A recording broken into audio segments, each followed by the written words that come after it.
Find other great podcasts like this one at podmoth.network. Hannah, listen. I'm dropping my ahs. Your Oz?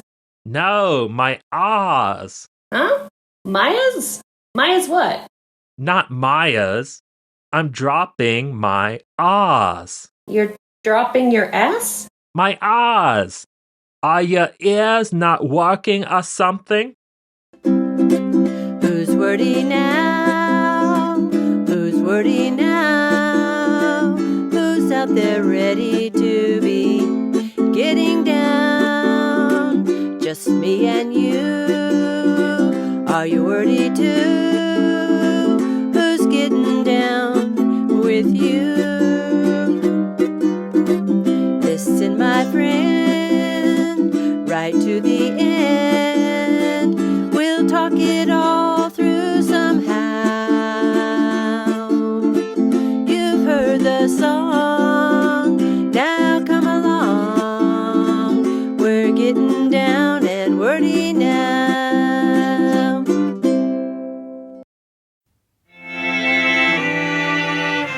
Podmoth.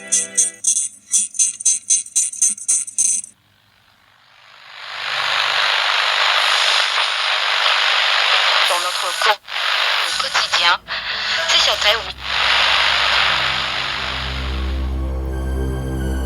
Located on the edges of your radio static, you've stumbled upon the Lost Signal, your podcast destination for tales of horror and the macabre, brought to life with voice acting and sound effects. New episodes are released every 2 weeks on Monday on Spotify, iTunes, or wherever else you get your podcasts. Join us, won't you?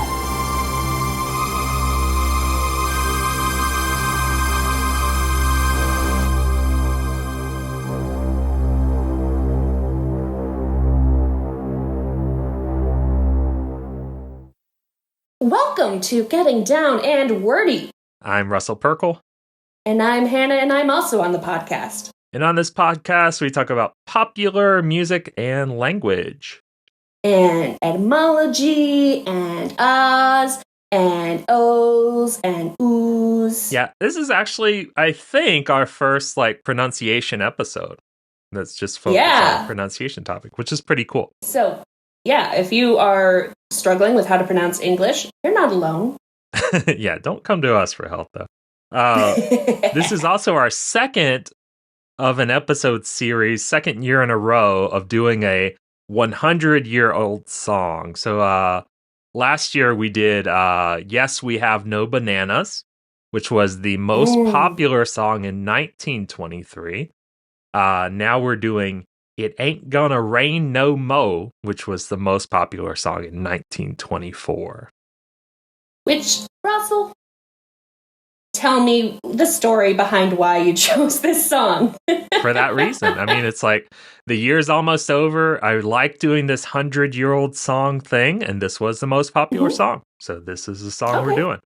There's a lot here to choose from. You know, we could have done the etymology of ain't. We could have done this kind of faux contracting and as in gonna. But I thought, it's a perfect opportunity to look at this kind of more versus mo kind of language, this sort of R dropping, because in the 1920s, you still kind of saw that a little bit in America. And these days, we have just a little, but really not much at all. So it's definitely dying out. Interesting. Yeah.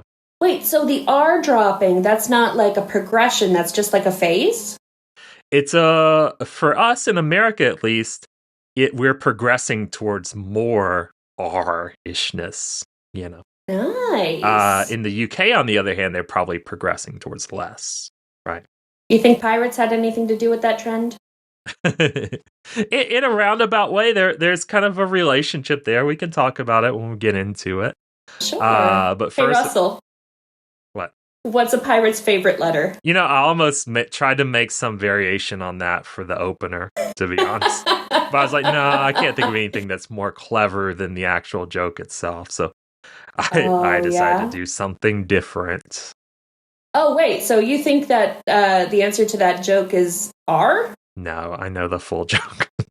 Oh, okay, good. Everyone knows the full joke. That's not why we're not saying it Damn. here. Oh, yeah? Explain it. I dare you. Pass. So the song itself, it ain't gonna rain no mo, which it's kind of hard to decide. Do you have to say it with the mo? Can you say ain't gonna rain no more? Not really sure. It is a folk song, first recorded in 1923, so it was actually recorded a year earlier. But it was we didn't around. have the internet back then, so it took a while to circle through and get popular. Exactly. Yeah. So it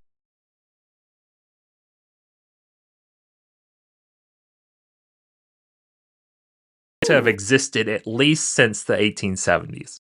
And it's one of these just kind of like folk songs that, people would sing to each other, to children, very likely, That is an old, old song. Good golly.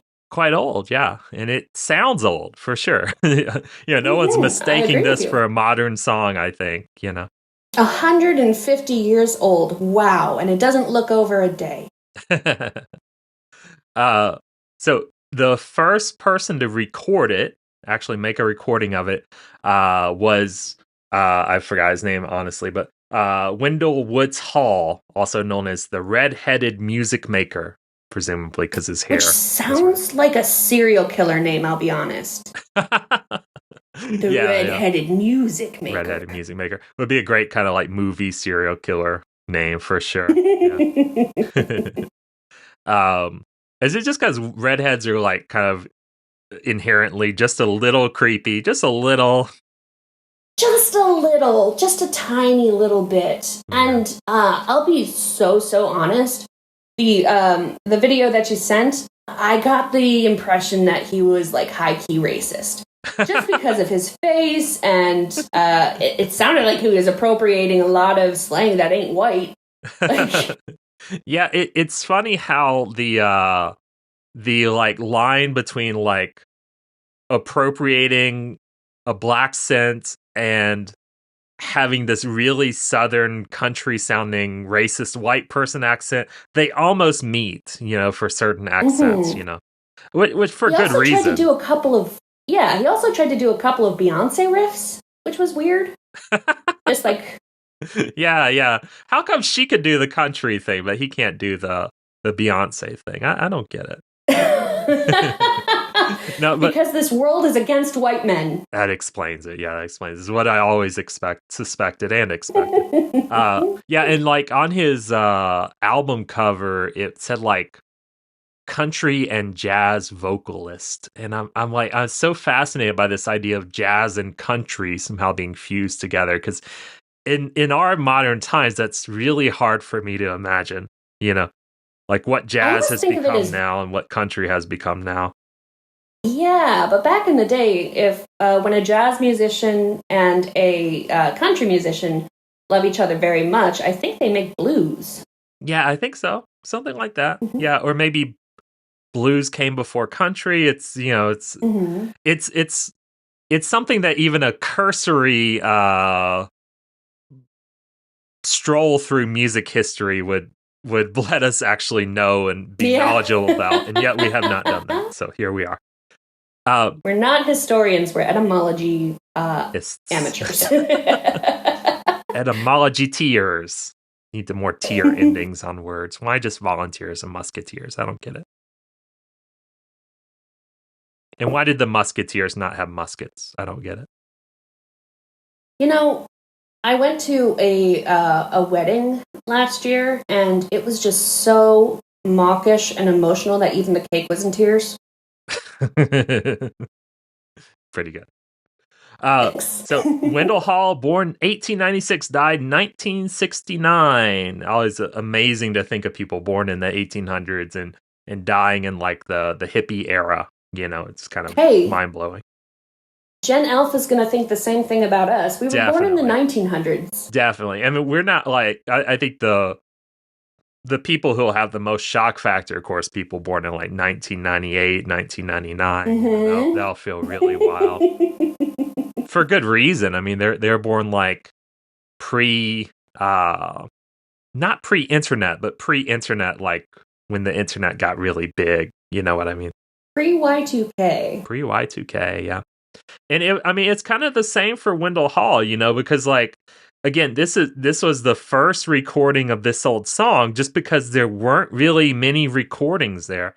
And this song, his recording of the song, is considered by many to be the first musical hit on a radio, right? So it was the first kind of like radio #1 song. You know what I mean? I guess if you're the first, you don't necessarily have to be the best. Yeah, that's fair too. And it's like before these sort of radio hits, it was kind of like songs were just sort of disseminated through sheet music, right? So you had to, you just had to know someone or be someone who could play music, and then you would play the hit song, otherwise you'd just never hear it. And even Wendell Hall himself, he actually, for a while, he started by doing that kind of like, well, he was involved with the sheet music thing, and I'll get into it, but let me tell you a little bit more setup first. Please. So Ain't Gonna Rain No More was also a very popular football song in the era, and by football, of course, I mean soccer, the real football. It was sung during the 1925 FA Cup final by Sheffield United supporters. I presume that's Mr. Sheffield from The Nanny, but I don't know. I didn't look it up. And this was in Great Britain, or this couldn't have been America, right? Britain, of course. Okay. So they adopted this American song. Let's see. So in the 1920s, whenever he made the first recorded version, there were already lots of other versions. So other singers were singing this song. He didn't like pluck it out of obscurity or anything like that. It's just this thing they did. It feels like all the way up to, I don't know, the 60s, where like everyone would just sing the same standards. Everyone would just sing the same songs. Yeah, folk song. And of course, these days, the song kind of shows up in old cartoons, sometimes like children's sing-along albums. I was thinking like, I think I'm a little more familiar with like that other version of it, which goes like, there ain't no bugs on me. There may be bugs on some of you mugs, but there ain't no bugs on me. I think it's from like a lice commercial or something. I don't know. Oh, gross. But that does kind of bring up a point that I had about sheet music. It sounds like I've heard this exact tune probably 1,000 times before. Yeah. Not necessarily with these lyrics, but did they just reuse the same music? Yeah, I think it gets turned into different things, or, just before it gets kind of written down, there's different varieties of it. It's kind of the point of the song, and part of what makes it interesting, it's like a song where you can have different or more or surprising or new verses. Because they're generally trying to be kind of humorous. And again, we'll talk about some of them. And I think because of that, it kind of lends itself to being rewritten entirely, because it's like this tradition of you're showing your creativity, your humor by switching up the verses in Ain't Gonna Rain No More. So Wendell Hall, he of course made the recording. The song that he did was arranged on ukulele by a woman named May Singy Breen. Her name is May Singy? May Singy, yeah. Well, then she's in the right place. Perfect name for her career, right? She was born in 1891. She died in 1970. And she was known as the original ukulele lady, which is a little hard to say, to be honest. Ukulele lady, right? I hesitate to ask this, but was she Hawaiian? No, she was not. Okay. I kind of try to look into a little. I mean, it's like, I don't necessarily care about people's ethnicity, and it almost feels a little bit like a different kind of wrong to like investigate, be this kind of like race investigator. Yeah. But it seems like she must have had some origin that was not like the original white ukulele American lady. Because like Singy, this is Singhi, so almost sounds kind of Indian or something like that, Okay. But anyway, so she was considered the driving force in getting the ukulele accepted as a musical instrument by the American Federation of Musicians. So, in other words, in general, she kind of did a lot of this like advocating for ukulele to get it to be something that seemed normal and not like a gag instrument whenever people were playing it, you know? I'm kind of surprised that there's like a committee dedicated to deciding whether something's an instrument. Yeah, totally. Surprised and yet at the Like- same time not that surprised, you know what I mean? I mean, there's Appalachians that do folk music with washboards. Yeah. But not it'd be lovely to try to work a ukulele into there, you know. Hard to imagine. Yeah. In like Kermit the Frog with a banjo, but with a ukulele. Yeah, somehow odd. Yeah. In 2000, she was the first woman inducted into the Ukulele Hall of Fame. As a young adult, Breen, in other words, May Singy Breen, was given a cheap ukulele as a Christmas present. She wanted to return it, but she wasn't able to return it, so she decided to take lessons. And so this kind of started her on her path to become like the almost like the founder of ukulele music, you know. Wait a second. How old was she? Young adult is all I know, so presumably like early 20s or something. Did you get any gifts when you were like 19, 20, Russell, that if you had been unable to return them? Yeah. Not that I remember, no. Nothing life. I think I'd still be knitting if I had followed that path. Ah, okay. Yeah. And instead you switched to crochet. Yeah. And got tendonitis for it. So. Wow. But would you have started crocheting if you hadn't been gifted the knitting materials? I always resent that I was like basically bullied into starting knitting first because crochet is so much easier. But I'm just saying, like, would you have had quicker. the idea to try crocheting if you hadn't first been introduced to knitting? Yeah, probably not till like 2002 when all the cool kids started doing it. Interesting. So Miss Breen had various success playing ukulele on the radio in New York. She put out some records. She was married to a jazz composer, Peter DeRose, and she collaborated with him a lot. And she is also the first person to record a ukulele lesson. I couldn't figure out what song it was. It was just entitled Ukulele Lesson, and the whole thing was 6 minutes long. So, quick lesson. That's so cool. Maybe it was like an introduction to the chords or something. Yeah, that sounds right.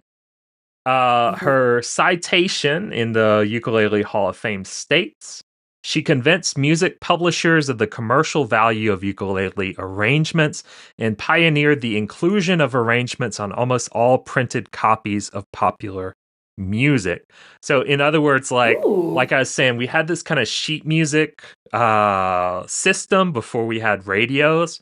And so by her influence, lots of music had like, okay, here's how you play it on a ukulele, which was pretty cool because ukulele is a pretty simple instrument, relatively speaking, to play. So it's kind of like Speak for yourself. No, I mean, compared to like a guitar, piano, or something, I'm saying relatively, ukulele is a lot simpler. It's 4 strings.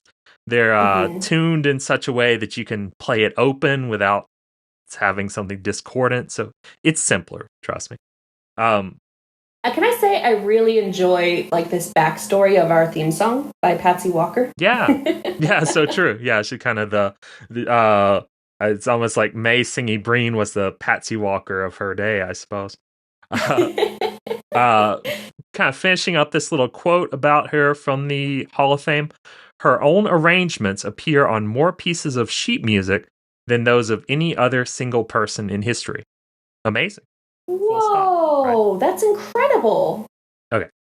So to talk about Wendell Woods Hall, he is, of course, an American country singer. He was also a vaudeville artist. He is a songwriter, pioneer radio performer, and a ukulele player himself. Ooh. Also known as... He's a quadruple threat. Not bad, right? Also known as the red-haired music maker, as I said, and the pineapple picador. Who knows? Pineapple picador? And his heyday was what on earth is a picador? I have no idea. His heyday was in the 1920s, 1930s. Mhm. He began his career in 1922 as a song plugger. This means that he was hired by a music company to demonstrate the sheet music that they had for sale. In other words, to play it. So as I said, so there are no, CDs, no records. So you couldn't actually buy recordings of music. You would instead just buy the sheet music and go home and play it. Well, this is a problem because it's kind of like, unless you're very, very imaginative, how do you really, see the sheet music and think, Mhm. oh, this song sounds great? It's there's a Yeah. disconnect there, right? So the You have music to be companies, real good at sight reading. exactly, the music companies and even department stores, they'd actually hire people just to play the sheet music in the store, so that people That's really shopping would say, cool. "Hey, I like that song. I'll buy it." And Could you be interested in a song like, I like this composer a lot, I'm just not sure if I want to buy this sheet music and bring it up to him for him to play? yeah, I think so. I think that's kind of how it went, right? That is fun.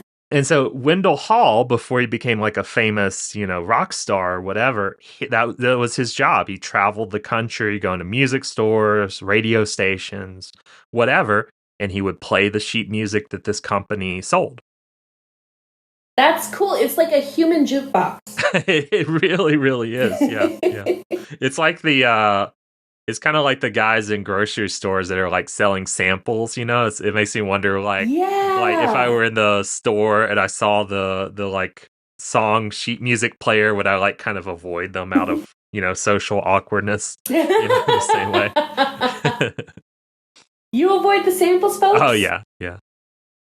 Oh.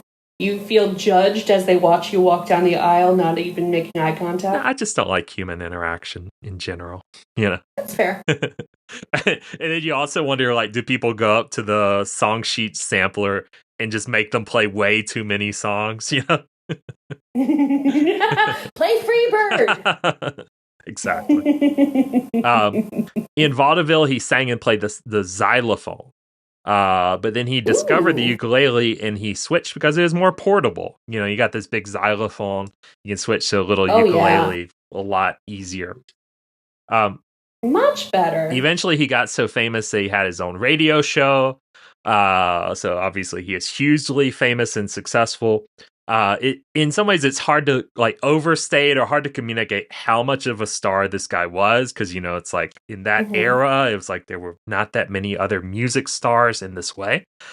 But to give a couple of kind of like evidence of his fame, so Ever Ready, the battery company. No, I don't know that battery They're company. definitely a lesser battery company, but so they started painting the tops of their batteries red as an advertising gimmick referencing Wendell's hair. Right. So this is like, these are like the rock star batteries, essentially.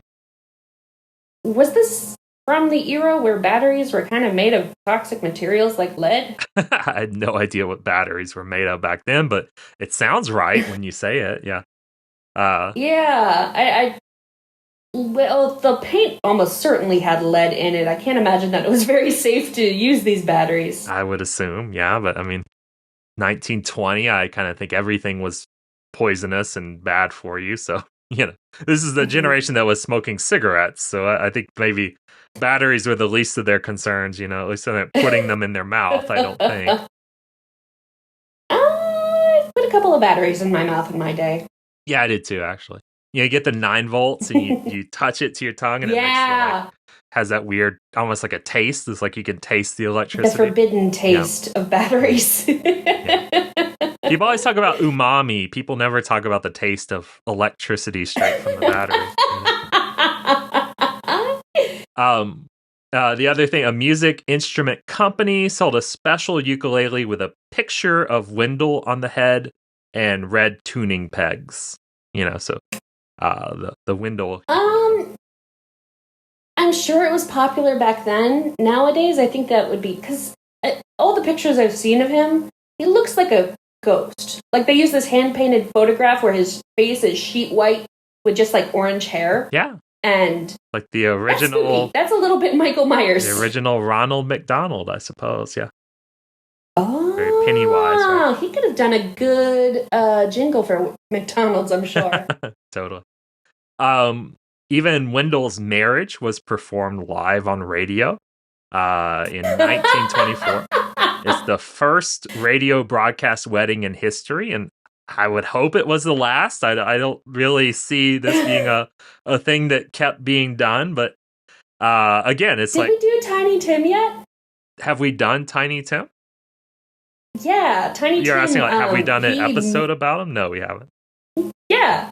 He actually married his wife on live TV. It was the first marriage on live TV in history. You presume he's probably kind of referencing back or inspired by Wendell then, because they're both ukulele players. I mean, he did use the ukulele for a lot of his songs. Cool. And so that's about it. You know, it's like Wendell was really, really famous. Again, he's so famous that people would want to listen to him get married. In about the 1940s, the ukulele fell out of fashion, and so did Wendell Hall. You know, so he kind of like dropped from fame at that point. And that's the Wendell Hall. So talk about the song real quick. So as I said, it was kind of like you got this sort of chorus or refrain of "It ain't gonna rain no more, no more," and some other words kind of mixed in there oftentimes. And then you have just a variety of verses, right? And usually they're a little bit funny. So some of the ones I really liked. In Wendell Hall's version, it goes, "Oh, the night was dark and dreary. The air was full of sleet.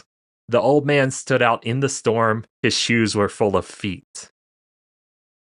Isn't that wonderful? His shoes were full of feet. I love that. That's actually a really cool lyric. It's great. It's great. Another one I really liked, I believe was in his. I lose track of which came from where. Well, here's a verse about a man and a trombone. Well, the words to it are few. He blew, he blew, he blew, he blew, he blew, he blew, he blew. That's the verse. Now that's Eiffel. What was it? Eiffel 54. I'm Blue Dabba. Absolutely, yeah. Referencing "It Ain't Gonna Rain No More," I suppose. It was so edgy for 1924. Well, a man lay down by a sewer, and by the sewer he died. And at the coroner's request, they called it suicide. Whoa! Okay. Ow! Yeah. There is... Also, if the coroner requested that, I'm thinking cover up for a murder? Yeah, I guess so. I was trying to read these. I was like, I don't get that one, so I'm going to leave that one out. So I was trying to decide. You got some of these that are like from later versions, from different versions, kind of cobbling a bunch and together. Don't forget, Russell, this song is 150 years old, so you are absolutely allowed to sing it. And I encourage it. I discourage myself from doing that, so will not be doing it. A rich girl drives a Ferrari, a poor girl drives a Ford, my girl rides a donkey, and she smacks it with a board. I like it. Nice. Was Ferrari like a thing in 1924? Again, these are from different versions, different years, so some maybe later, whatever. Yeah, I don't think Wendell Holmes was alive when women were allowed to drive. Yeah, it's a good point. I went to the movies tomorrow. I don't know why they say that. I went to the movies tomorrow. I took a front seat in the back. I drank down a box full of popcorn, and the dog in the movie went moo. So just kind of absurdist humor at that point in history. It continues, though. It doesn't even rhyme. The saga continues. Cute. I said to the lady behind me, I cannot see over your hat. Then turn around, you silly clown. Whoops, I didn't think of that. Right, so it's like, you can't see this way, just look that way. Fine. That's true. That's funny. I like that Not bad, one. Right? Let me see. A rabbi sat on the railroad track reading his, I'm going to say here, Baruchus. Is that a thing? Baruchs? Maybe. Baruchs, okay. Like his Baruch Ataranai? I don't know. It doesn't say here. It's just a verse. I don't know what it means. Along came the 515 and knocked him on his tuchus. Baruchus and tuchus, okay. Yeah, not bad, right? Miss Lucy had a tugboat. The tugboat had a bell. Miss Lucy went to heaven, but the tugboat went toot toot. Oh my gosh, I recognize that one. That used to be like a schoolyard rhyme that we did. Oh, I see. Who knows if it got worked into It Ain't Gonna Rain No More or if it was originally in there. I don't know. Mary had a little lamb. She also had a bear. I've often seen her little lamb, but I've never seen her bear, B-A-R-E. Like, yeah, little lewd. Cute. Yeah. Cute. Uh-huh. Oh, lewd? Oh, okay. Yeah. I mean, cutesy lewd. Sure. Makes sense. Let's see. I think that's all the best ones. I don't know. That's all pretty good. There's lots here, but we won't waste your time, listeners. All right, so that is It Ain't Gonna Rain No Mo. And I do have a question for you, Russell. If you're doing this at karaoke, what verse do you definitely want to include? I mean, I really, really love the guy who had shoes in his feet. I really love the suicide one just because it's so like off the wall extreme. It's like early edgelord. So those two, for sure. Those two have to be in there. All right. Okay. So, Mo, when we come back, and we'll talk to you about, it's got a lot of things. R dropping, R less accents, derhoticization. So, if you've heard of any of those, then you'll already know this stuff we're about to tell you when we get back. Stick around if not, and we'll teach you.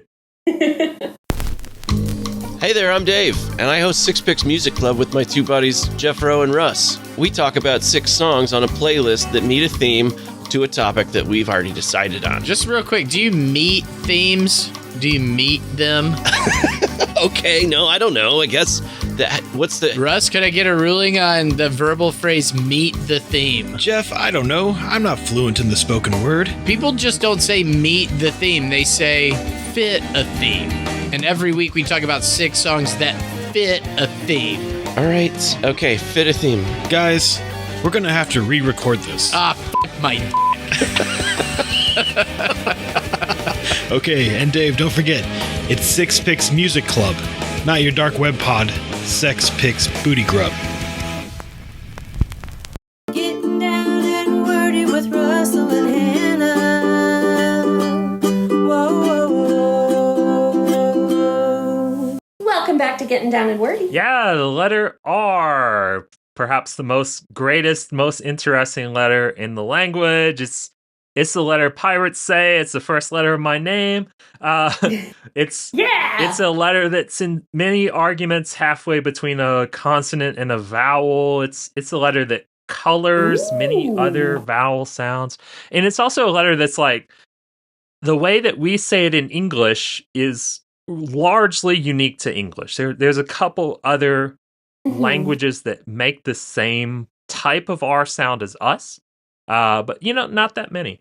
And that also is kind of what makes it fascinating, is like the things that languages are doing that we think of as an R. If you're in like a European language, you even perhaps spell it with the letter R, are hugely different in terms of where they are in the mouth, and yet we still somehow perceive them as being the same sound, right?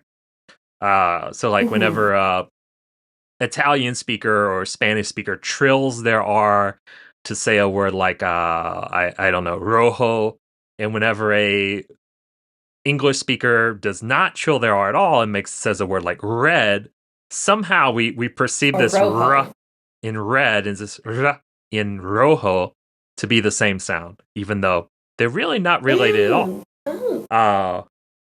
But we'll talk about that a little more. That's cool. You have this concerned look on your face. I was waiting if you wanted to interject something. Oh, yeah, no, the whole thing of romanization and transliteration to or English or whatever, it's an interesting topic. And, I'm worried that it may lead somewhere like a little colonialism or something like that. I don't know. Just in the way that we interpret the R and just call it an R. Because the Chinese R, the Mandarin R at least sounds very different. I know the Japanese R sounds very different. There's a lot of sounds in other languages that we don't transliterate. And I'm wondering why R is something that we decided everybody says. Yeah. Especially since it's so variable, right? It's like when you have something like a S sound, like a S, it's fairly similar what most languages are doing to make that s sound, And yet again with the R, which we'll get into a little bit, not so much today, I think. We'll see. There's a lot of different sounds that you could arguably say are not that similar to each other at all. Arguably. And so how are you going to argue the case? I will not argue it. I don't think it's really my place. But so the I guess you could say linguists, oftentimes they'll simply call these R-like sounds, right? To acknowledge that there's not an R sound exactly. There's just various sounds that seem a little similar. And then we'll also call them like rhotic sounds. And rhotic, R-H-O-T-I-C, comes from the Greek letter rho, which is, of course, the Greek letter that made the R sound, right? How did they pronounce rho? They would have had the trill, kind of like Italian or Spanish. Really? Yeah. Rho. Which I do not do very well. You gotta love how so I'm trying my musical. best. Yeah, you really gotta love how musical Mediterranean languages are, though. I think English is pretty musical, too. I'll stand up for English. I think we have a lot of like rises and falls in our pitch and intonation, too. So we're talking not so much totally about just all R's, even all English R's, but particularly what I guess I could call the vocalic R. Sometimes they call it the R-colored vowels or R-controlled vowels. Many, many different ways to talk about it. But just talking about whenever you have an R after an E or a U or an A or an O, things like that. So to give some word examples, talking about words like department, talking about words like party pooper, words like utter, words like balderdash, right? Or to give a sentence. Or color. Yeah, color as well. Mr. Carter, you are so argumentative, aren't you? Right. So, of course, the kind of the topic here and the connection to the word is that many accents may kind of drop these particular R's, right?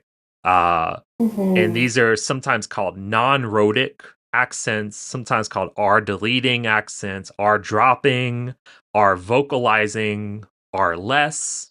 And then accents like American English, for most American English speakers, are often called rhotic, R-pronouncing, R-constricting, or artful, which I like because it sounds like awful. Artful. The artful dodger. So in a non-rhotic or R-dropping accent, department would sound like department. Party pooper would sound like potty poopa. Utter nonsense, udda nonsense. Balderdash, balderdash, etc. Right, so you get the idea. Yeah. And so these accents, oftentimes we'll kind of associate them with the UK, with British accents. Also Boston, these kinds of places like Harvard and Ka, right? Park the Ka. Yeah. These are also... You should be performing Shakespeare in a Boston accent. Exactly right. Yeah, for sure. I would love that, honestly. Yeah. So the distinction between rhoticity, which I also love that word, so like a rotisserie chicken, right? That's so fun. And non-rhoticity is one of the most prominent ways in which varieties of English language are classified, right? So it's like most English accents, you either put them into the rhotic category or the non-rhotic category, right? Because most things fall along those lines.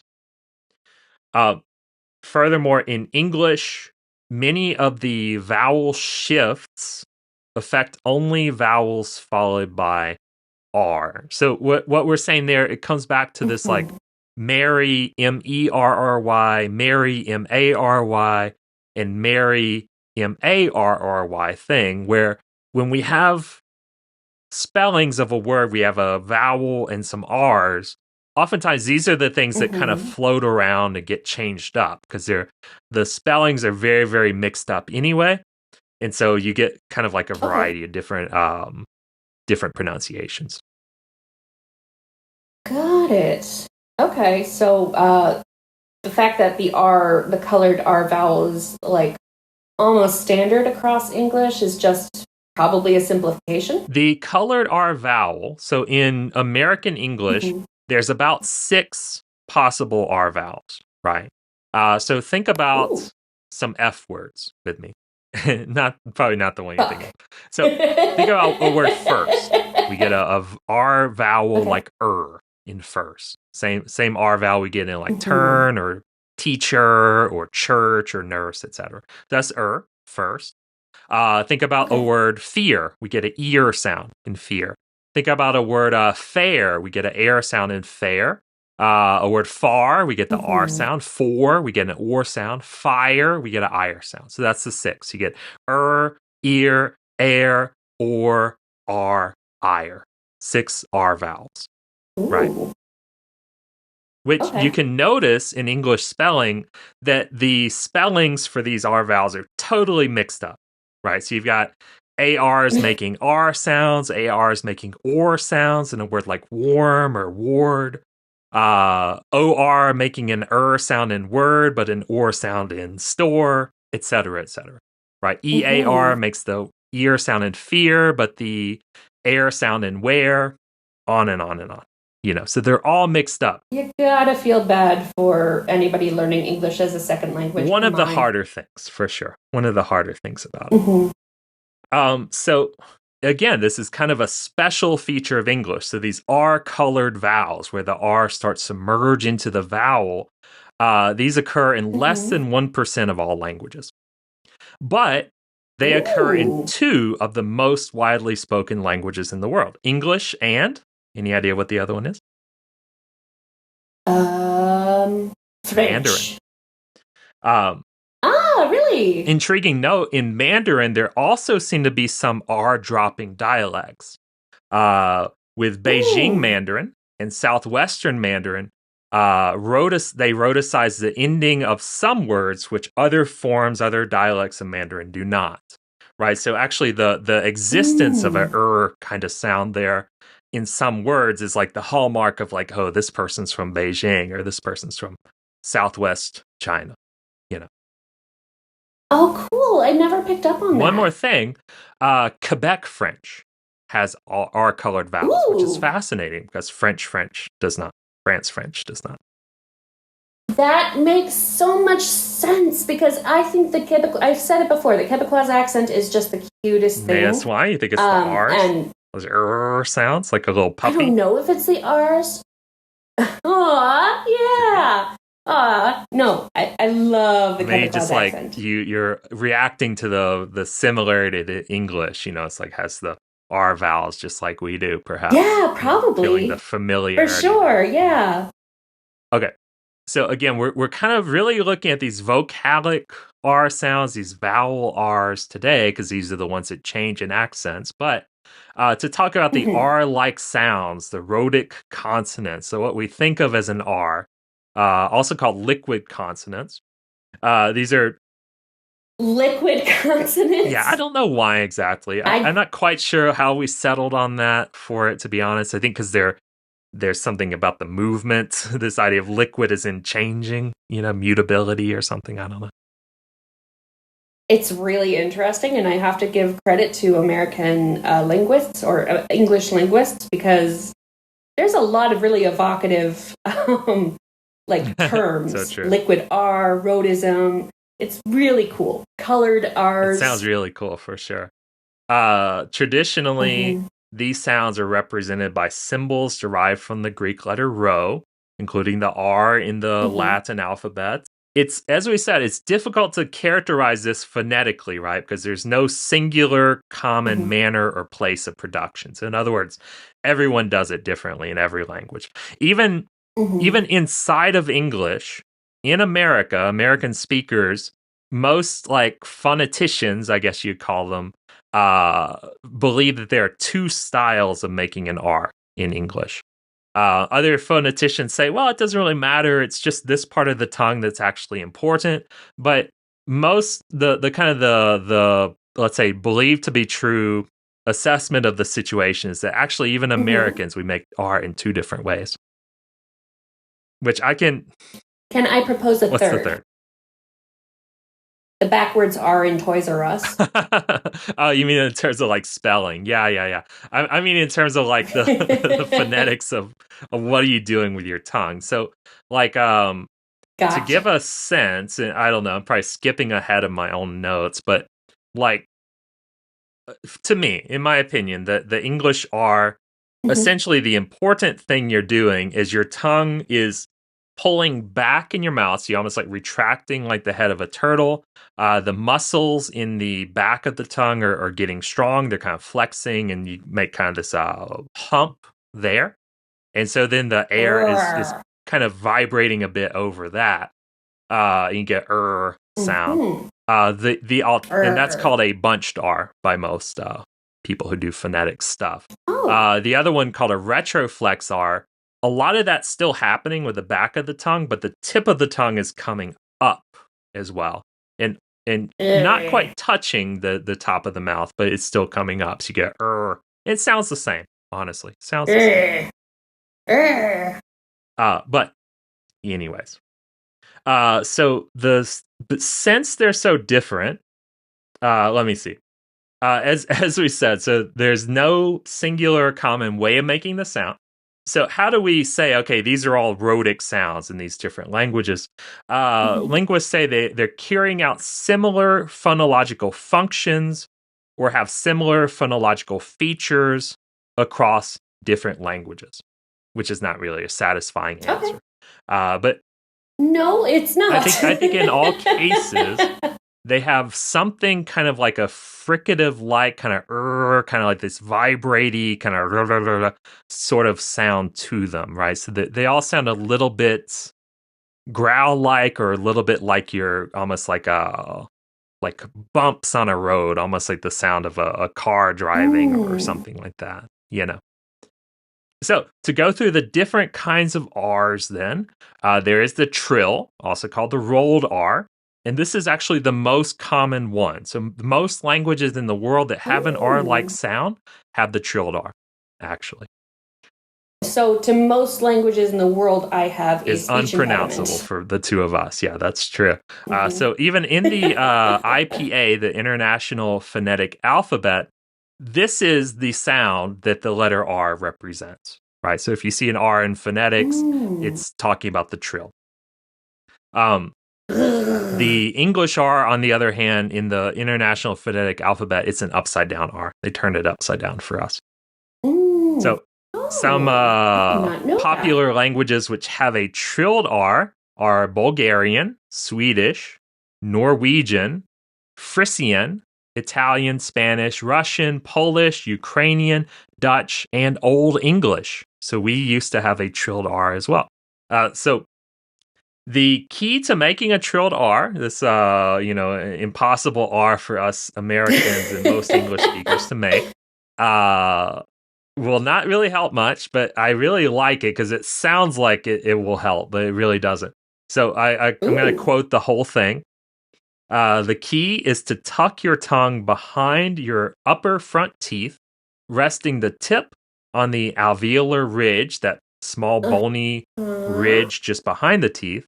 And it's also important to relax the tongue so that it vibrates as the air flows past it. Rolling an R is strikingly similar to blowing a raspberry. In fact, some language experts suggest beginning training by blowing a raspberry while humming or doing a lip trill while moving the tongue up. So what they're saying here is like the vibration is the same, just the placement of the tongue changes. So if you're able to hum and blow a raspberry at the same time, in theory, you should be able to then move your tongue further back in your mouth and do the same thing, and you would have a trilled R. Let's take a couple of seconds for the listeners to give it a go. Sure. Now, Russell, show us how it's done. I cannot do it, so I'm just giving the explanation. Those who can't do teach, so I'm just teaching. Many languages have a tap R or a flap R. This is similar to the trill, but just one brief interruption of airflow. In other words, like instead of having to vibrate your tongue against that bony ridge called the alveolar ridge, you just have to touch it, right? So it does sound instead. No, you're not doing it. Just one touch. You don't have to vibrate anything. Duh. That's it. Duh? But that's a D.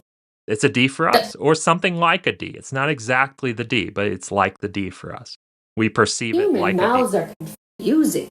So, this tap, they have it in Spanish because Spanish has both the tap if you have one R, or the trill if you have two R's in the word. Japanese has something like this. Korean has something like this. And in American English, we have it. What? The tap is used in place of T's or D's in the middle of words, like butter. Butter. Or Cheeto. Cheeto is one as well. Water is one as well. Middle is one as well. So even though for us, we kind of hear this sometimes if you haven't thought about it before, you say a word like butter, you assume you're making a T sound. Of course, you're not. We're not saying butter. And then we kind of perceive like we're making a D sound. But in fact, it's not quite the D because the D is, I would say it's kind of stronger. It's a stronger sound. So this tap, it's very light and it's very quick in a way that a D is not. But again, so if someone from Spanish is listening to English or speaking English, what we perceive as a D-like sound in the middle of words with a T or D, it really sounds like an R to Spanish speakers because it's the same. You're doing the same exact thing with your tongue. You're simply tapping that ridge. Duh, duh. Sounds like I'm making a D sound. That's very interesting. Yeah. So the weird one, the Spanish word for butt is pelo, P-E-R-O, which of course sounds like the English word pedo. But again, you can hear. So butt, B-U-T, not B-U-T-T. Okay. Exactly. Yeah. Butt, B-U-T. Yeah. So you can hear, though, it is different, right? It's a lighter sound. Pedo versus pedo. I have noticed that. I've been trying to learn from my coworkers. Nice. But next up we have the retroflex or bunched, which we've already talked about. This is the English one. The tongue retracts back a bit. The tip of the tongue may curl up somewhat, or it may not. Doesn't really matter. And the tongue kind of bunches up in the back of the mouth, right? So you're kind of pulling it back. There's nowhere for it to go. Your tongue is actually much bigger than anyone realizes. And so you get kind of this big mass of tongue in the back part of your mouth. Big mass of tongue in the back of your mouth. Okay. You did. It's funny how gross the tongue is when you really think about it. It's so gross. Oh my goodness.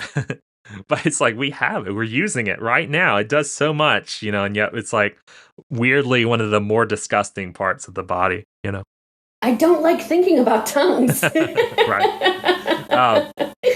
And so, of course, it's in English. It's also found in some dialects of Armenian, Dutch, German, and Brazilian Portuguese. But again, it's not necessarily their main one, right? But, Armenia does have that, I know that it's the English word for Armenia, but it would make a little bit of sense if they still had that kind of R because it's in the name. Yeah. Armenia. What other place should have R's than the land of R's? Armenia. Yeah. And the final one on my list, so at least the final one of the very commonly thought of ones, is uvular, also popularly called a guttural R.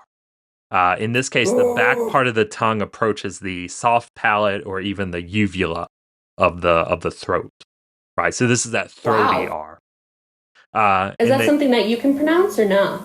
It's just kind of like a hla sound, something like that, except probably not so voiced, so maybe like kind of sound, So can you pronounce it with the word water? Water, I suppose, something kind of like that. This is the R sound in French, right? So croissant. Yeah. This is a This is the uvula R. Au revoir. European Portuguese, German has this R sound as well. That's right, it does. Danish has this R sound. And modern Hebrew has this R sound as well. I see. So, as I said, very, very different sounds. What characterizes all these sounds? What's the common element that makes us think they all sound R-like? Rhotics tend to be kind of close to a vowel, which is the core of the syllable. So what they're saying here is that like the interesting feature of R is that we could have a word like let's say pray, Pray, but we would have a really hard time having a word like repay, Rpay. Right, so the R tends to need to be close to the vowel. It tends to not be able to be like part of a consonant cluster on the other side. And this is... But you can still use it in a consonant cluster as long as it's at the front, like part or part.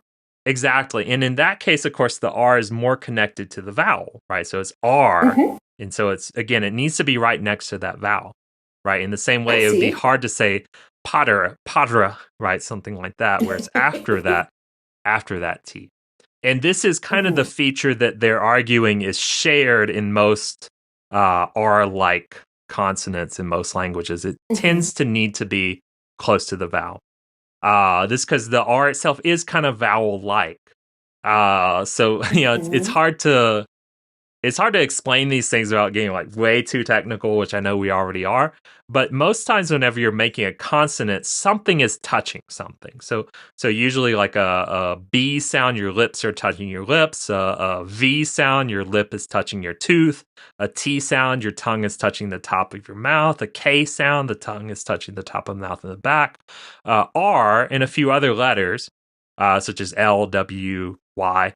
Nothing's really touching, right? Your tongue is making a shape in the mouth, in the air, moving freely in that space, in that negative space it makes the sound, right? So I know that you did all of your research on the vowel R's. I am a little bit curious if you did anything, like if you came across any information about like consonant combined R's, like trap, which is like a CH plus an R sound. CH plus a R sound in what? Trap? Trap, TRAP. Yeah.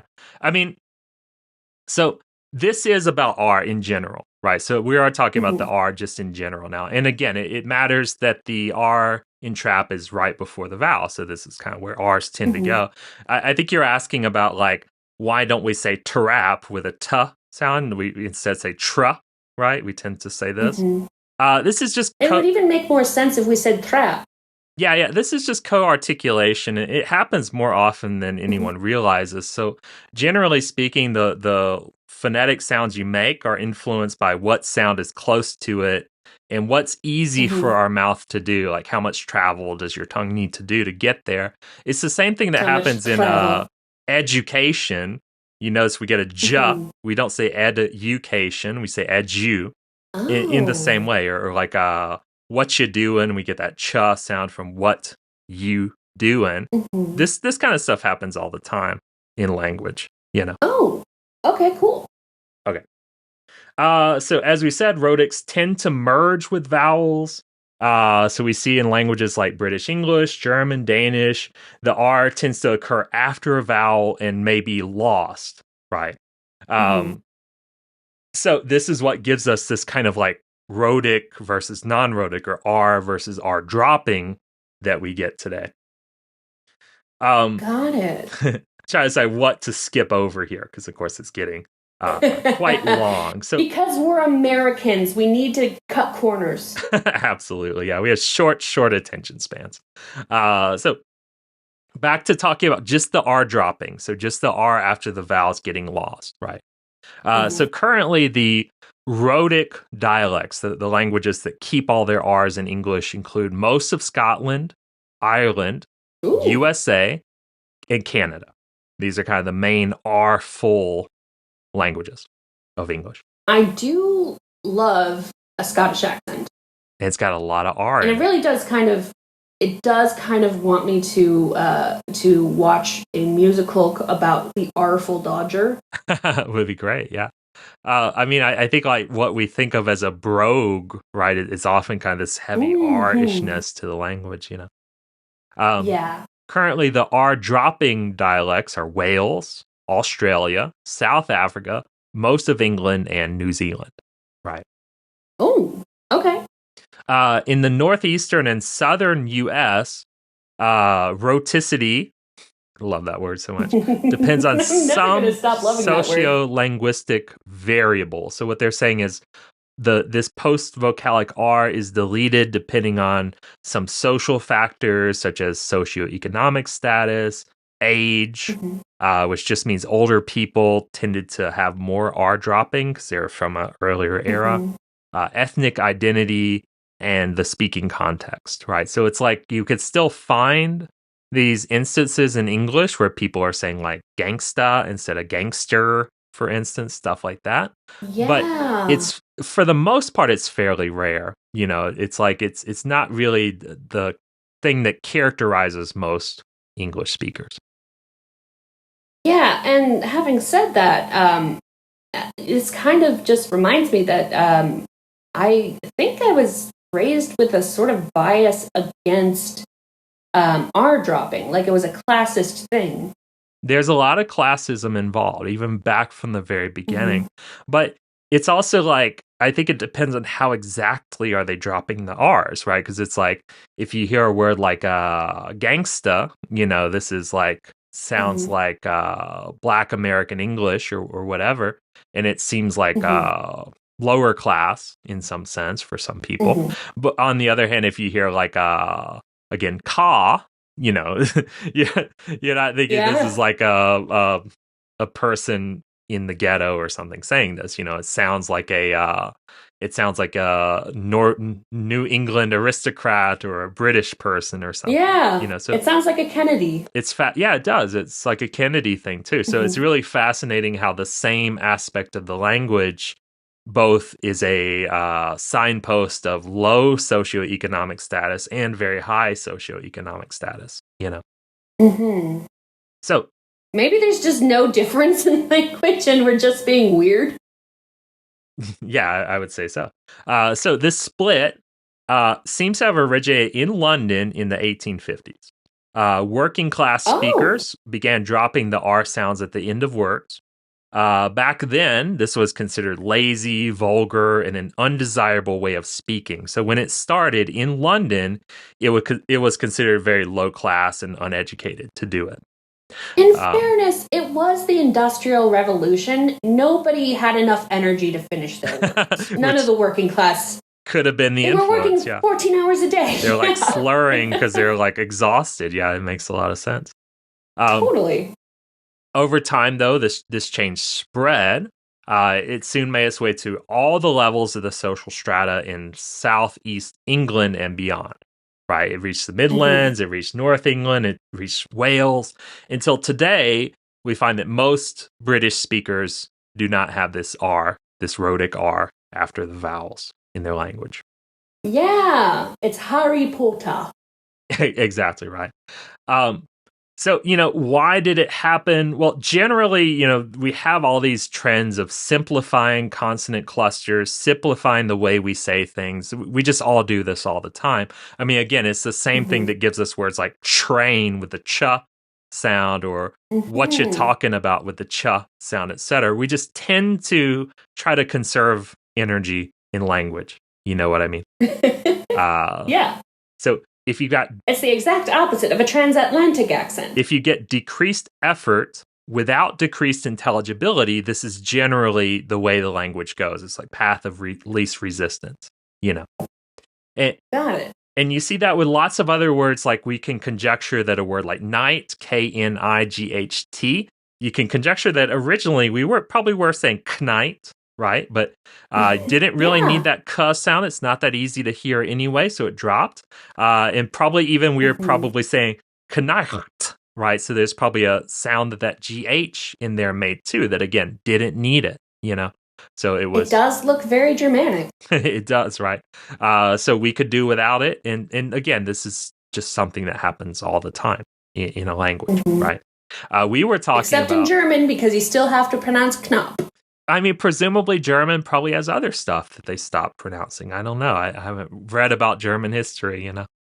Right. Okay. Another one we were talking about not that long ago was a word like what. You know, we had this what pronunciation, but didn't really need it. You know, you're not really there's no other word what with just the wa, so that hua sound was kind of pointless. Ooh. So we eventually got rid of it. That's just a straight up H. You know. Okay. Where? Exactly. When? Mhm. Why are you saying this? So the loss of the post-vocalic R, again, began kind of sporadically in the mid-15th century in England. It was usually rare. And we see this evidence in like private documents like letters, especially those written by women. I thought I'd include that because that's a weird fact. I don't know why that is. I think probably just because they're more likely I think I've got to a be guess. writing personal letters. What's your guess? My speculation is that women were refused formal education, so a lot of their letters probably would have included the pronunciation, so they would have been phonetic spelling rather than proper spelling. That makes a lot of sense. That very well could be it. By the 1740s to 1770s, in the UK still, the post-vocalic R was often deleted entirely, especially after the low vowels. And this is still what we kind of see today. So by low vowels, they mean the vowels where your jaw is the most open, so your tongue is the most low in your mouth. Any guesses on which vowels would be the lowest vowels?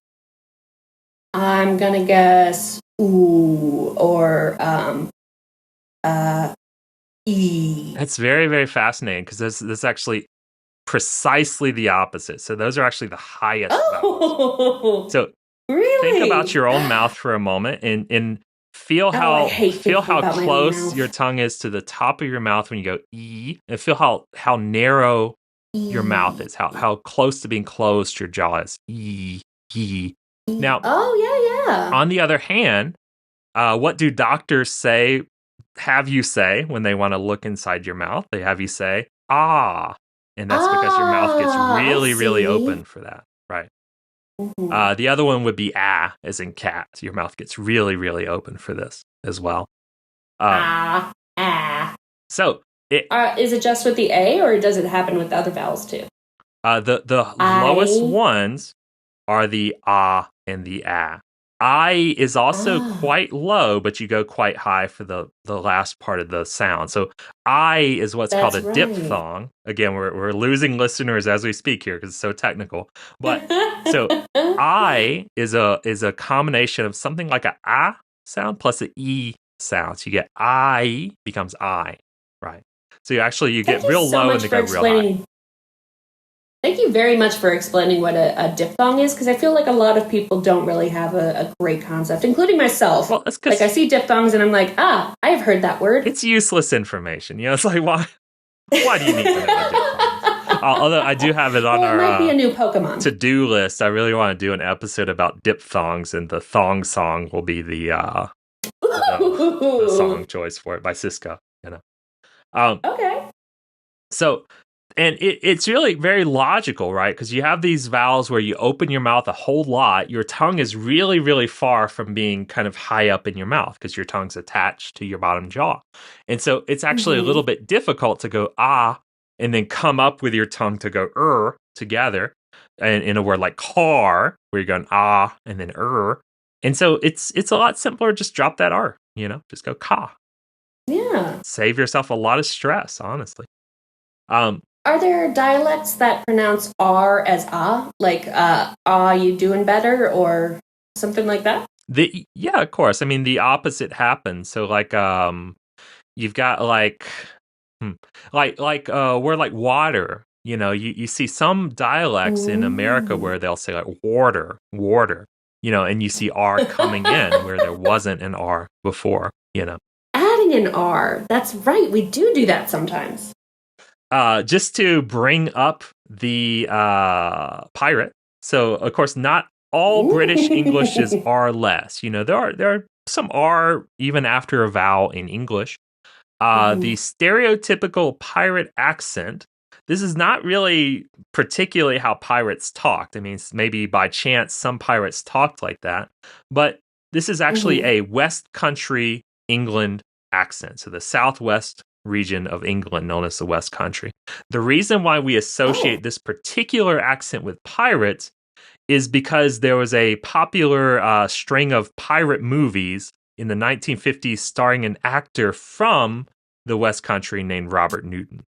So he's just a really popular pirate actor. And so we ascribe the pirate accent from this guy, you know. Wherever he is now, I hope he's proud. He influenced pirate culture for centuries. Either that or he's like, stop making fun of me. Why is everyone mocking me? You know, this kind of thing. All right. So then coming to America, now the important part that we all actually care about, not the UK. In the 17th and 18th century, the loss of the post-vocalic R in British English influenced the southern and eastern American port cities because they had close connections to Britain, right? So there's a lot of crosstalk between them. So this meant that the upper class, the ones who would have had, connections to commerce, their pronunciation became non-rhotic first. Other regions of America stayed rhotic. I was totally wondering where you were going with that because I've talked to some Southern people who are pretty rhotic. And then I remembered, oh yeah, I'd have never talked to like a high-class Southern person. I've only mocked them. Yeah, I mean, the thing about it, and we'll get into it more, I guess, is like a lot of these R-less influences, especially in the South, have kind of faded away. So like if you watch an old movie where they're like talking on a plantation or something, you'll hear this kind of R-less Southern accent. You'll be like, oh yeah, that's what that sounds like. It sounds very different from Boston, very different from British. It's its own kind of thing, right? I'm trying to think of almost like a Scarlett O'Hara. Yeah. So I'm trying to think of a thing that she might say or something. With God as my witness, I'll never go hungry again. Never, right? So never in that phrase, you hear the R dropping, but in a Southern way. Or like, I've always depended on the kindness of strangers. And once again, you hear that us sound rather than strangers, right? This is the Southern R dropping. Again, they don't sound like they're from Boston or something. It sounds totally, totally different. But came from this closer association with Britain around the time when Britain was really, really into dropping the R's. I didn't realize that the American South was so Anglophilic. Who would have thought? That's yeah, very interesting. Who would have thought? And the presumption is because the white farm owners, the white plantation owners were dropping their R's. This is one of the influences that comes to African American English dropping the R's, right? Oh, that's dark, but totally logical. So at that time, that R dropping in America was considered prestigious until the American Civil War, when the American centers of wealth and power kind of shifted to more rhotic areas. And at that point, the R started to win out in America. So it became more associated with Americans to actually say words like car and stuff, Okay. So probably there are about 3 components to this kind of R dropping in America. Again, that's like the sense of just simply British people coming over and becoming Americans, and they had the R-less dialect. In the South, they also had this British connection, but so obviously there are a lot of Africans there, African Americans, African slaves coming from Africa, and many African languages don't have a particular R sound. So very likely there is an influence from the Africans on the general way of speaking of the culture at large, right? Yeah. Oh, yeah. That's really interesting. So the non-rhotic, the R dropping American speech continued to hold a lot of prestige up until the mid 20th century. So again, you had kind of this like what seemed like a rich Southern aristocrat kind of accent. You had the New Yorker accent, the Boston accent, all these like fairly big to-do metropolitan sort of accents were R dropping. The rhotic speech, the speech with a lot of R, became prestigious worldwide after World War II. And this is considered to be probably due to radio and television, which heavily featured Midwestern accents and non-coastal Americans. So in other words, non-East Coast. And to me, I'm like, well, that doesn't totally explain it, but I would suspect there's probably two things going on. One is that, just generally you're hearing a bigger plurality of ways of speaking. So you hear a lot more R accents. True. With the advent of more media, you get more voices. Yeah. And then, of course, Hollywood, the film industry was in California, so way out west, and they had R accents. And then, of course, a lot of the entertainment, a lot of the popular films of the time were westerns, were cowboy movies. And so they wanted to talk like cowboys. So they talked in this kind of western way, with western accents, right? Even though when you really think about it, I don't know, were cowboys really talking that way, or did they talk like the Kennedys or something, or like Brits? I don't know. Nobody's ever going to know for sure, except for everybody with wax cylinders of cowboys talking. Exactly right. Yeah. So in this point, as we said, we're kind of brought to the main day here. So in America, we generally have lots of rhoticity. We have lots of R after our vowels. In the UK, they generally have very, very little or none. So I wanted to talk about a couple other things that are interesting. So someone had a quote, something like, gosh, where was it here? I was hoping I collected it.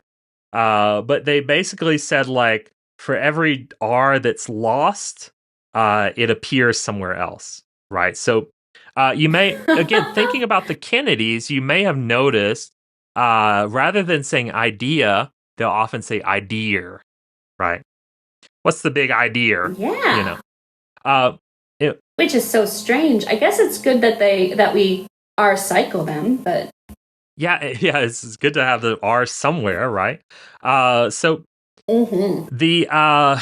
it's really fascinating how it works, actually. But okay, so let's say you have a word like car, right? And so you've made this you've made this word become ka in your accent. And what you'll notice happens, by the way, is like that ah sound becomes a bit longer instead, right? So they don't often say ka.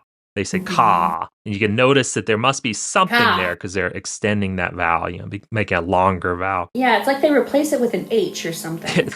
We kind of perceive it that way, But so if they need to say like ka owner, they have some trouble actually because it's hard to keep vowels separated in your hearing, right? So it would very quickly become like kauna, and it sounds like corner or something instead. So. In fact, and a lot of languages like French and like Mandarin Chinese, they'll sort of, if a word ends in an R, it like carries over to the next part of the word. So coroner would be like how you would pronounce it if a French person were to try to pronounce it. If an American person were to pronounce it, we say car owner, and that r can arguably said to be moving forward to the next word. Car owner. Yeah, of course. Same thing happens. Are you a car owner? Yes. I didn't mean that as like a personal question. You're trying to say it naturally to see if you can detect it. Yeah, I'm trying to say it. I guarantee you. Exactly. So, in fact, what they do is they put the R back. So they say car owner, actually, and the R comes back. Okay. So if you have a language where you don't have R sounds except when you've got this vowel in the next word as an owner. Think about it. We learn to speak long before we learn to read or spell or write. So your language rule, your phonetics rule when you're a kid has nothing to do with the letter R. It just has to do with, okay, if there's a vowel at the end of this word, ka, and there's a vowel at the beginning of the next word, owner, well, I need to put a r sound between those words. You learn only much later that there's an R at the end of car. So to you, that totally makes sense. To you, it means that if there's a vowel to vowel connection between two words, you need a R. So you got a Beatles song where they say, I saw a film today, oh boy, right? Or you've got an Oasis song where they say, supernova are in the sky because they have this natural training to do vowel to vowel R's coming in, right? That's so fascinating. And so this is why they say idea. Like the idea is to do this, right? Got it. It still doesn't sound right coming from your accent. But it's cool that there's an explanation, right? I always thought that's the weirdest thing Definitely. that they say idea like idea. Like, how, what even? But it's totally logical. It's crazy how logical it is. Drawing becomes drawing. It's one I've heard many times before, too. I've always hated that. That makes so much more sense now. Margaret Thatcher was nicknamed Laura Norder because of her references during her period of office to law and order, but she said it like Laura Norder, you know. Yeah. Now she's Appalachian, so that's Appalachian accenting. That's everywhere. Everybody does this in some, like, every language, every dialect and accent does it a little bit differently, but it's so widespread. I didn't even realize that. We all have something like it. You're right. The last thing I kind of wanted to point out, so, you know, we talk about, I'm typing some stuff. We talk about British English as being R dropping, and then some dialects of American English as being R dropping, like Boston and so on. But actually, most Americans in the general American accent do some R dropping. So like a word like governor. Have you ever in your life said governor? Yes, every single time. Governor. You're lying. Caterpillar. Again, we lose that R. There is an R in the middle of caterpillar. Surprise. Most people are not saying surprise. Unless, it's like everyone has this way of sometimes when you speak, you enunciate. And sometimes you don't enunciate so much. You know, it's depending on what context you're in. And most people are not aware of when they've switched, you know. So people may say surprise in some contexts, but in many contexts, they're probably saying surprise. I'd be very surprised if somebody said that they were surprised. I can't tell which one you're saying when, to be honest. Of course, February. What about February? Which we've talked about before. Oh, you were just there. Yeah. And again, some people may be saying February, but the most common thing people are saying is February, you know. It makes me uncomfortable to say February. I don't like Fascinating. it. February. There's an R. But, I mean, there's also like a U sound. So look at January. We're not saying January. So it's like you're following one convention and yet dropping another one either way, you know. It's very hard to say February. It's all about picking and choosing. So February. February. Yeah, no one's saying February. That's true. Yeah. Weird. Okay. So many accents outside of England, when they're using English, are kind of variably rhotic. Indian English, Pakistani English, Caribbean, New York, outside of English. But New York accents, New York, they use some R's, they drop other ones. Southern American. Hey, I'm walking here. As we mentioned. Yeah. Eastern New England and some varieties of Scottish as well. Okay. So I think this is kind of the last thing because there's so much. But so what happens when you drop R's is, of course, you got a lot of words that end up sounding like the same word because you usually have an R there to tell you whether you're saying, I don't know, cod as in the fish or card as in the ID card or something, you know. So it creates some problems. I wanted to tell you some of the mergers. And what I'm going to do is I'm going to give you an example sentence, and I've taken out the merged words. And you're going to fill in the blanks. So tell me, what are those two words that ended up sounding the same? Okay. All right. So I blank all my blank deeds to the Egyptian god with the scale. I weighed all my... No. Weighed? No. Time's up. Gave... I bade all my bad deeds to the Egyptian god with the scale. Bared and bad. So these merge for many people. This is called the bad bared merger, actually named after this particular one.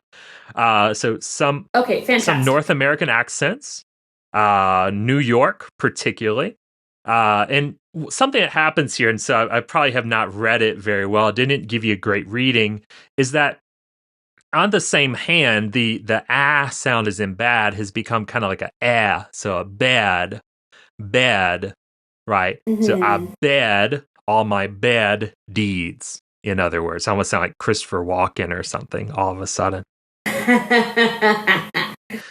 Okay, now I know how it works. Hit me with another. Snuffleupagus is the best blank of a blank. He's the best he's the best something of a bird. Bud. He's the best bud of a bud. He's the best bud of a bird. Exactly. The best bud of a bud. Exactly right. So this happens to some speakers of Jamaican, also some speakers in England, in Scotland. The bud sounds like bud, bird, whatever, right? Singing in a boy band or girl band is a popular blank in blank. Is a popular art in arts? It's a popular career in Korea. Oh, I like that. Yeah. This is, of course, the ER to kind of merger, right? Ear, this kind of thing. I do maintain that arts and arts also counts. Like the 2000s. Oh, arts. Okay. Popular arts and the arts. Yeah, that's pretty good. I like it. At the sports-themed restaurant, this one's long. It's a big setup. I took a long walk on this one. Okay. At the sports-themed restaurant, the baseball player / chef blank and then blank the hush puppy into the customer's mouth. Oh my goodness. So the baseball player / chef popped the pop in the no. He battered and then batted the hush puppy.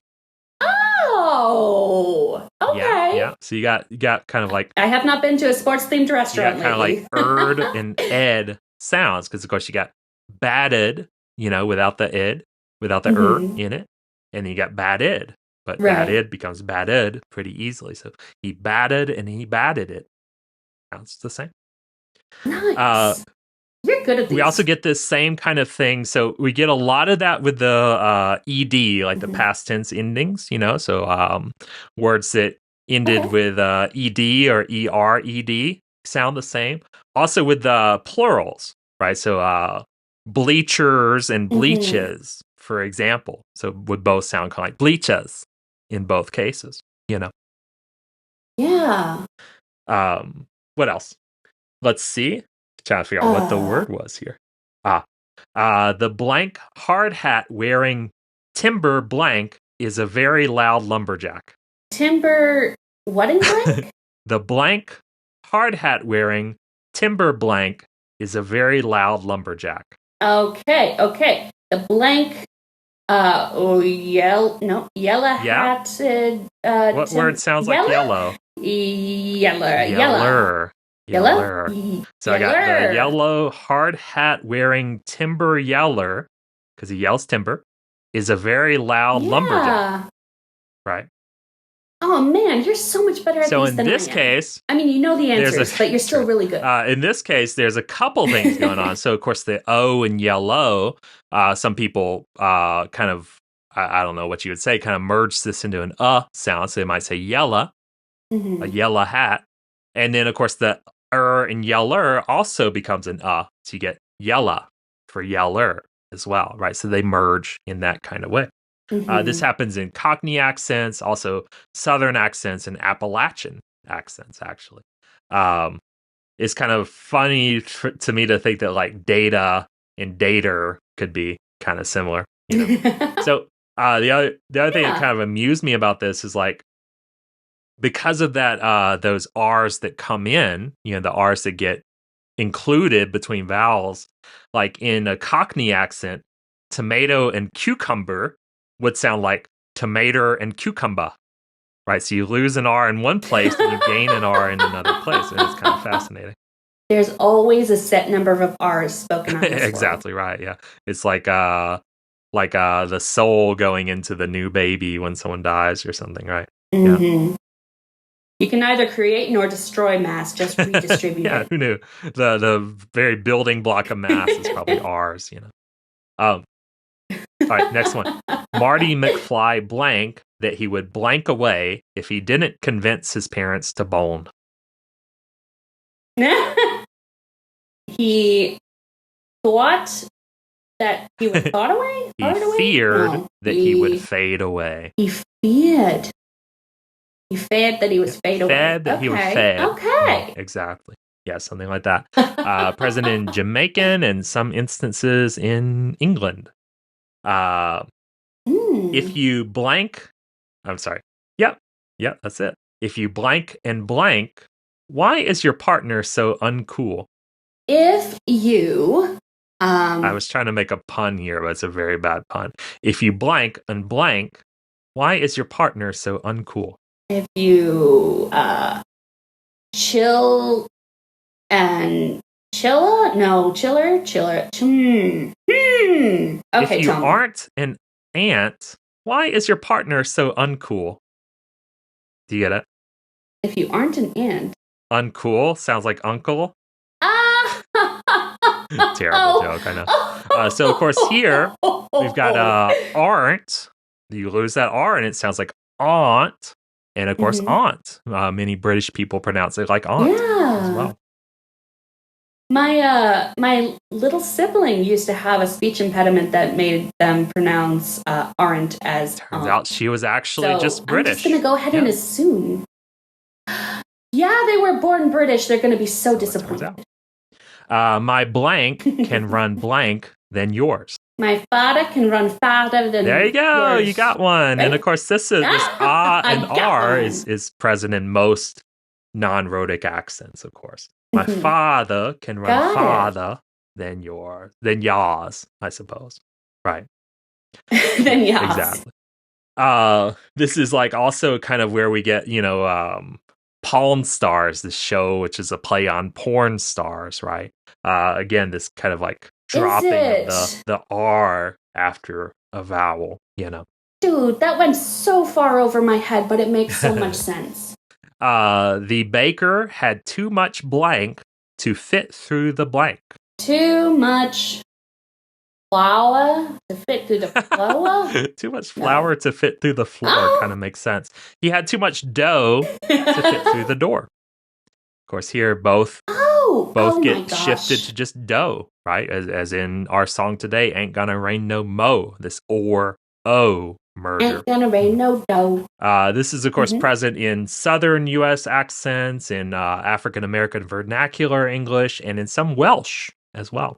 Ooh, hey Wales. Okay, I see. This is the funnest one. So, blank ratchet does not allow us to make too much blank. Ratchet. Blank ratchet does not allow us to make too much blank. Huh. Noise? Noise, rat. And nurse. Is it? Yeah. Nurse. Nurse ratchet. I was trying to figure out what kinds of ratchets there were, and I was like, one threw over the that's nest? the one. No. Yeah. Nurse ratchet does not allow us to make too much noise. So, that's a good you had one. kind of like a oi sound almost. So you had like noise, and of course noise as well. Sounding kind of like noise as well, right? Do you think that noise ratchet ever committed murder? I mean, very likely. Yeah, very likely. At least through neglect or something, I suppose. So it's of course associated with, which is not associated very with funny. early 20th century New York English. Also was present in New Orleans, in Charleston, in speakers born before World War I, mainly. Right, southern region, South Carolina, Texas, Arkansas. So it was really, really prevalent. Three Stooges in the 1930s to 1940s. It already become kind of a joke, right? Because Curly, he would pronounce certainly like certainly, Certainly. I do have a question. I know that you're from Louisiana. Have you always pronounced it New Orleans, or did you grow up pronouncing it New Orleans? No, I distinctly remember as a child being very confused about which way are you supposed to pronounce it. you know. And even there's a little bit of like Got it. politics there of like, well, you're not from New Orleans, so you cannot pronounce it like these particular ways because only someone from there can say Nolans, for example, you know. But it's like, okay, so Okay. we're not saying Nolans, that's fine, but which one do we say? So New Orleans, New Orleans, New Orleans, even. And yeah, it's Ooh, Orleans sounds a I little feel like very aliens. strongly that basically the country has settled on Orleans. I don't know. What do you say? I say New Orleans, and I always feel wrong. Which one do you think is probably right? See, I usually go with whoever's the local gets to decide how the place is pronounced. It can be touchy though, because which like you don't is want to like- sound like you're like making Yeah. fun of them or like inappropriately, you know, appropriating their way of talking or something. So it's tough, you know, it's kind of tough. Right. It's not like I'm walking around calling China Zhongguo or Deutschland or Yeah. anything like that. I get that. I do get that. So I have been corrected a couple of times by people who thought that it was kind of douchey to pronounce Montreal, but you know, I have Or learned. say Mexico. Yeah, it's funny how some of them seem inappropriate to try to say it correctly. Yeah, it's funny. Yeah, it does kind of. That's a weird feature of just communication. Okay, so final thing, I think this whole kind of phenomenon of R dropping, R keeping, adding R's when you normally drop your R's as well. It has had some kind of impacts that you can see on the language. So whereas in America we tend to say and we spell them that way, like UH and UM. In non-rhotic dialects, you'll see a lot more and instead, you know? Okay. And again, That's why I could never figure out that riddle from Harry Potter and the Goblet of Fire. what's the riddle? Something about a spider, but the final clue is the thing that you say when you're unsure what to say. And I'm like, is it spider? What's a spider? And then Harry solves it as spider, and I'm like, oh. One of I'm the done. classic R dropping quotes of all time, you know, did you put your name in the goblet of fire, you know? Parcheesi is actually from an Indian game called Pachisi without the R. So we actually added the R in there. Why? Again, same reason we always do, just because it's kind of like there's a lot of confusion between and R sounds, you know. So British people are very likely saying Pachisi, but to us, you know, it could have been an R there. It's really hard to tell because they speak without R's in those places. Got it. Eeyore Okay. comes from the sound a donkey makes, which I What? never knew. But whenever you have this kind of R including kind of language, because you drop the R's elsewhere, donkeys can sound like they're going Eeyore because it sounds like Eeyaw, you know? Yeah, I never realized that Eeyore should be pronounced Eeyaw. Yeah, I don't think they realized that in the cartoon either. Goober, fun word, goober, Goober, goober, is from a Congo word, nguba. So we added that in English. Oh. The country name, which it has two names, and they're both wrong, Burma and Myanmar. Those R's shouldn't be there, actually. They say Burma, not Burma, Burma. And they say something like Myanmar. I'm so told unsaying it. Myanmar, not Myanmar, right? So we added those R's there as well for some reason. Finally, we have ma'am, which some people say marm, again, kind of adding an R for no clear reason, which we don't really say that much here, and yet we do kind of have this familiarity with school marm, you know? And that's it. End of list. Yeah, we do, don't we? Really fascinating topic to me. I think to listen to is a little boring, but I think this is like one of the coolest, interesting language quirks, you know? I think it's really interesting, and I enjoyed listening to it. I really appreciate that you were like Noah and that you built an ark I for did. us. Yeah. All right. So we're going to go get 2 of every animal, and then we'll come back and we talk about Yaovision, perhaps they might say. Okay. I'm Amanda, and that's Evan. Say hi, Evan. Hi, Evan. And we're the hosts of The Worst Podcast on Mars. This is the podcast that talks music. And on Fridays, we work our way through the Rock and Roll Hall of Fame's list of 200 definitive albums. I do a bunch of research trying to figure out why it's on this list. And on Tuesdays, we do smaller episodes that are not part of the Rock and Roll Hall of Fame's list. And Evan, well, he just literally shows up. So if that's what you're into, please find us on Apple Music or Spotify. But not Mars. Yet. Down and wordy with Russell and Hannah. Whoa, whoa, whoa. Welcome back to Getting Down and Wordy. Welcome to Europe. Yay. So fun. Hooray! Travel between countries, eat weird cheeses, things like that. Don't say your R's. Don't say any R's. The R police will get you. So, we're really scraping the bottom of the barrel at this point. I don't know how it happened, but this year I think we've done more of the songs than we did last year. I don't know what changed. We started earlier. We went harder, perhaps. Yeah. And a lot of the songs that we are covering didn't make it to the finals. Probably true. Yeah. And yet, Eurovision, they still provide. It's still possible to find songs that are somehow, relevant, linked to whatever we're talking about. So today we're doing Cyprus. This is Cilia Capsis, and the song is Liar, or as she says in the song, of course, Liar. Right? Liar. Dropping that R. He's a liar, dear. He's a liar. So to tell you a little bit about the song, according to Cilia Capsis, she describes it as a song that derides people who live in a fake world with fake script. She also criticized people who push body shaming and sexuality, and further states that the song focuses on the effects social media has on young women. She's trying to convince people to leave a facade of fakeness.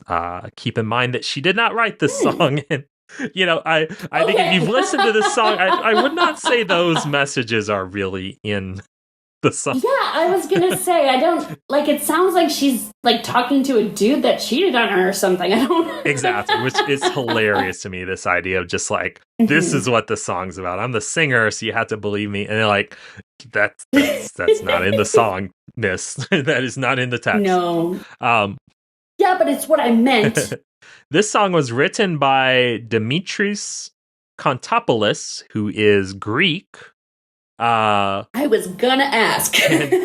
Actually, it was originally intended to be submitted for the Russia national final in 2022. Interesting, right? Oh, really? Yeah, so that was kind of their song choice that they were gonna send to Eurovision, but of course they were excluded from the contest in 2022. Mm-hmm. Now all of those Russians are watching Eurovision being like, that could have been us. Exactly. In 2023, a Greek artist, Melissa Manzoukis, entered with this song in Greek Eurovision, but only got second place. So they tried. This song has been to Russia, it's been to Greece, and finally in Cyprus, it was submitted and with Cilia Capsis singing it, of course, and it was internally selected, so they chose it. So I don't know what it is about this song. Of course, it was internally selected. I don't know. I mean, I guess because it did pretty well in the song choosing competitions. I guess they thought, okay, this is a pretty safe bet. So maybe they chose it for that reason. I really don't know. But I do notice that it didn't make the final in Eurovision 24. It didn't. So their bet was bad. It was a bad bet. Yeah. So to tell you a little bit about the singer, full name Vasiliki Cilia Capsis. She was born December 5th, 2006.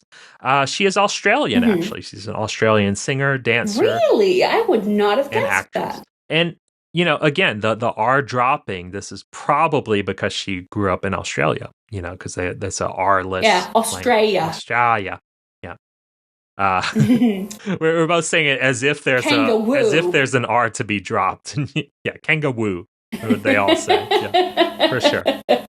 She was born in Sydney, but her parents were Cypriot and Greek. So Cypriot means from Cyprus. So she had this connection to Cyprus. Gotcha. Yeah. Okay. She wrote and composed her debut song, Who Am I, at 12 years old, but she didn't release it at age 12. She released it in 2022. So she recorded this song that child her wrote, which I thought was kind of conceptually a little cool, you know? Yeah, it's cute. It's very cute. She's also... I think if I were to release a song that I wrote when I was 12, I would hate myself forever, but that's just because of the person I was when I was 12. Yeah. My 12-year-old song, I guess, would just be about the X-Men or something, you know? It'd be about... Oh, mine would have been Lord of the Rings, 100%. It'd be about Vin Diesel, I suppose. It's like a song about Riddick, I guess. Something like that. She's really... Probably waiting on my Hogwarts letter. Sure, yeah. Doesn't age so well, that one. Nope, not so much. Speaking of dropping R's, rolling. Yeah. She's released some other singles, had some level of success, and she is selected for the I'm a Beast dance company in Los Angeles. Not quite clear what dancing they do exactly. Are they in music videos or what? But this is kind of her main thing. So she went to Los Angeles to be a successful dancer. She had her acting debut in 2022 as a lead character in a short film called Pearly Gates. But more famously, she's worked on Australian Nickelodeon and is a regular host on Australian Nick News. Right? What? And she was... Oh, that's funny. How old is she? Born in 2006. So what does that make her? Right at 18, I think. She's a baby. In fact, I think as of this recording, she's not even 18 yet. Is that right? She's just a baby. Oh, she's just a little baby. That's why she doesn't have R. She's doing baby talk. She was nominated for an Australian Kids' Choice Award in 2023 as well. Aww. So that's, I already forgot her name. That's Cilia Capsis. So to talk a little bit more generally, so this is a Cyprus song entry. The official languages of Cyprus are Greek and Turkish. So basically there's a Greek language region and a Turkish language region. Armenian is also recognized as a minority language in Cyprus as of 2002. But Armenians have inhabited Cyprus since the 6th century Common Era. So they've been there a while, but as a minority. Oh, wow. Okay, so That's awesome. As I said, so they speak a lot of Greek there. They also speak Turkish, but they speak Greek. And I want to focus on Greek because, as I said, the letter that has become kind of our concept of R comes from Greek, this rho, right? So I want to look into it a little bit.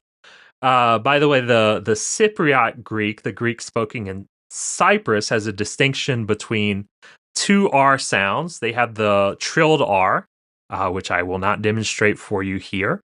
And they also have a tap R. It's impossible. A la sound as well. Oh, okay, yeah. Modern Greek only has the trill R. They don't do the tap R. So it's kind of fascinating. This little subdialect of Greek spoken in Cyprus, they have an extra R sound that modern Greek does not. Interesting. Okay. I misspoke earlier. So actually, rho looks pretty much like a P, not like an R. So we've actually added a let to it, rather. Rho is the 17th letter of the Greek alphabet. In Greek numerals, it has a value of 100. I don't know, kind of cool.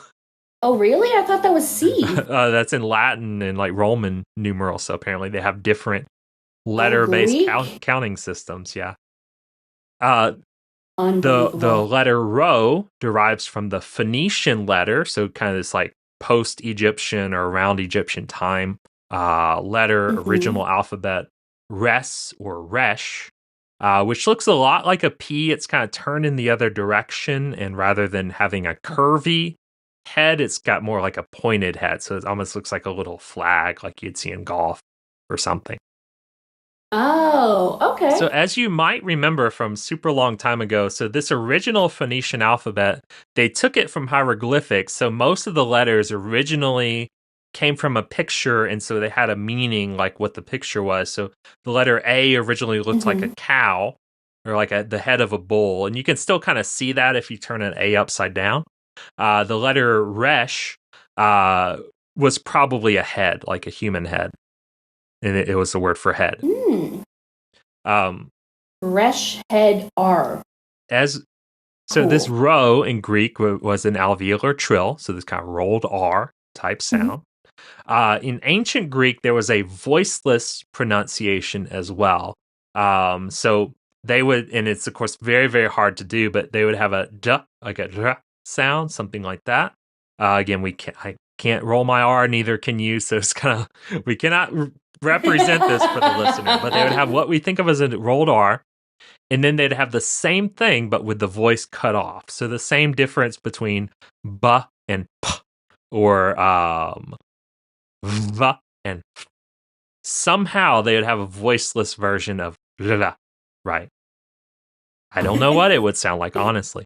But we still see remnants of this conceptually in English because we see some RH words. And these are kind of going back to Greek roots, where they would have had a voiceless R pronunciation instead. So, of course, those are words like diarrhea, right? You see RRH. That was you said diarrhea. Originally unvoiced. Rhyme, rhythm as well had this unvoiced. Rheumatism as well, right? Okay. So this RH is the, what is the word? Vestigial R? Vestigial voiceless R. Yeah, you could say that for sure. All right, so from Greek went directly into the Roman, and that's where we got the R that has the two legs, like we think of as an R here. Right. They needed a chin to rest the head on. Just a few other things here. So rho, this Greek symbol, is used in science and math to represent a bunch of different things, including density, represented by rho, and a list of other things which I couldn't really comprehend, even enough to list here. One was called resistivity. One was called general quantum states. The reaction I was waiting for the reaction constant in the Hammett equation. So if you know science, and you'll be really appreciating those things right now. Science. Rho overlaid with another letter chi, which looks like an X, formed the chi-rho symbol used by Constantine the Great to represent Jesus Christ. It's not really clear why exactly. It seems like it came to him in a dream, so it's like this dream logic thing. But this was one of the very first symbols for Christ, for Christianity, was rho with chi over it. Because he was a chi-rho. Yeah, he was, yeah. And that's all I got. So ending on Jesus Christ, as we always do every week. Ending on an R, end with a voiceless prayer. Thank you so much, everyone, for Our Father who art in heaven, hallowed be thy name. Beautiful, glorious. So thanks everyone for listening. Hope you enjoyed and did not fall asleep during that one. Thanks very much to. Or if you use us to fall asleep, I hope you have sweet dreams. True. And I hope your snoring is very rhotic, like a real kind of snore. Thanks very much to Patsy Walker for our theme song, Who's Wordy Now? Thank you to our Podmoth Network. Find lots of great shows there, podmoth.network. Thanks again, everyone, for listening. Rate and review us if you like. And find us online on Instagram at Getting Down and Wordy, and you can email us gettingdownandwordy@gmail.com. You can also look on TikTok. We got a few videos there. And if you're listening to this in a couple of years and you're just going through them chronologically, we'll see you in a few seconds. I don't know how that works, but I will assume that's true. I thought I'd do something new. Oh, you don't binge? Okay. I'm going to say goodbye, or as they say in Bulgaria, do viđenja. Ooh, I like that. So we'll try to end with a different I'll try to end with a different random goodbye every episode. Is that fun? Ooh, okie doke. Toodles! Do viđenja.